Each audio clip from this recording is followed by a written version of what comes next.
Saudaraku, perjalanan hidup Rasulullah adalah samudera ilmu yang luas membentang.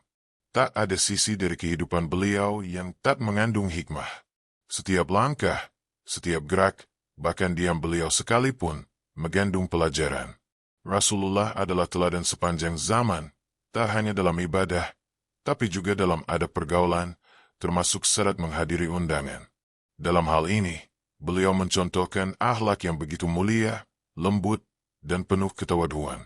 Adab adalah mahkota ilmu. Tanpa adab, ilmu kehilangan maknanya. Berikut beberapa adab menghadiri undangan dan adab ketika kita bertamu. Pertama, adab ketika masuk ke rumah dengan rendah hati.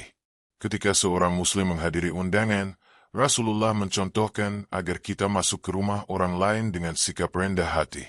Tawadhu dalam cara berjalan, tawadhu syarat duduk. Namun, jika tuan rumah belum selesai mempersiapkan, jangan tergesa-gesa masuk. Tunggulah dengan sabar. Kedua, adab memilih tempat duduk. Saat hendak duduk, jangan menatap tajam tamu lain yang telah lebih dulu datang. Ambillah tempat duduk yang kosong, dan hindari duduk di depan langsung orang lain, kecuali memang tidak ada tempat lain yang tersedia. Jangan berdesakan. Bila tuan rumah telah menunjuk tempat duduk tertentu, duduklah di situ meskipun kita lebih suka tempat lain. Ini untuk menjaga keteraturan dan menghargai pemilik rumah. Ketiga, memberi salam dan bersikap ramah. Masukilah rumah dengan salam. Sapalah orang yang dekat dengan kita. Sunnah juga untuk berdiri jika tamu lain berdiri menyambut tamu yang mulia, sebagaimana dalam hadis. Sebagian dari tawadhu karena Allah adalah ridha merendahkan badan ketika dalam majelis. Keempat, menjaga pandangan dan aurat. Adab lain yang penting adalah menjaga pandangan. Seorang tamu laki-laki tidak pantas duduk berhadapan langsung dengan kamar atau tirai kaum perempuan. Hindari pula memandang tempat keluarnya makanan, karena itu pertanda kerakusan. Kelima, adab saat hidangan disajikan. Ketika hidangan telah tersedia, dianjurkan bagi tuan rumah mencuci tangan terlebih dahulu sebelum para tamu. Ini bentuk memuliakan tamu. Tujuannya, tuan rumah akan lebih cepat selesai makan, sehingga bisa segera mencuci tangan dan memberi ruang bagi tamu lain yang datang belakangan. Keenam, adab jika ingin menginap di rumah tuan rumah. Jika tamu hendak menginap, tuan rumah dianjurkan menunjukkan arah kiblat, kamar mandi, dan tempat wudhu. Ini sebagaimana yang dilakukan Imam Malik kepada Imam Syafi'i. Keterbukaan dan kemudahan seperti ini adalah bentuk akhlak Islam dalam memuliakan tamu. Ketujuh, menyikapi kemungkaran di tempat undangan. Jika dalam rumah terdapat hal mungkar, seperti gambar makhluk bernyawa di dinding, tirai yang tembus pandang, musik dan nyanyian, peralatan makan dari emas dan perak, atau aurat yang terbuka, maka hendaknya kita mengingkarinya. Jika mampu mengubah, maka ubahlah.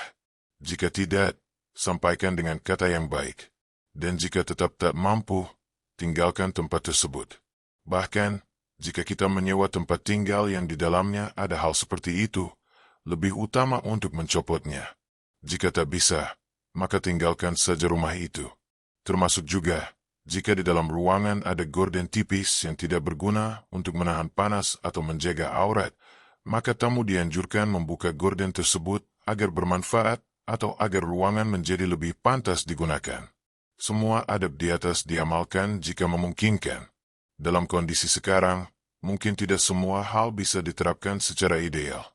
Jika timbul kekhawatiran akan menyakiti hati tuan rumah atau merusak silaturahmi, maka cukup tanamkan kebencian terhadap kemungkaran itu dalam hati. Hadirilah undangan itu sekadar untuk memenuhi keperluan sebagai tamu, tanpa menikmati atau menyetujui apa yang dilarang syariat. Saudaraku, Islam adalah agama yang sempurna. Ia mengajarkan ibadah, tapi juga mengatur akhlak dalam pergaulan. Rasulullah bukan hanya mengajarkan bagaimana sujud, tapi juga bagaimana menghormati undangan orang lain.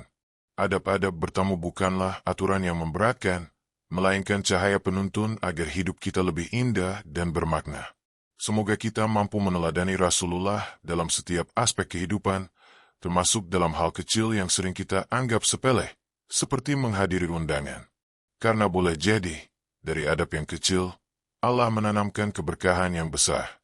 Jika video ini bermanfaat, Jangan lupa untuk like, comment, share ke orang-orang yang kamu cintai, dan subscribe untuk konten renungan dan ilmu kehidupan Islam lainnya.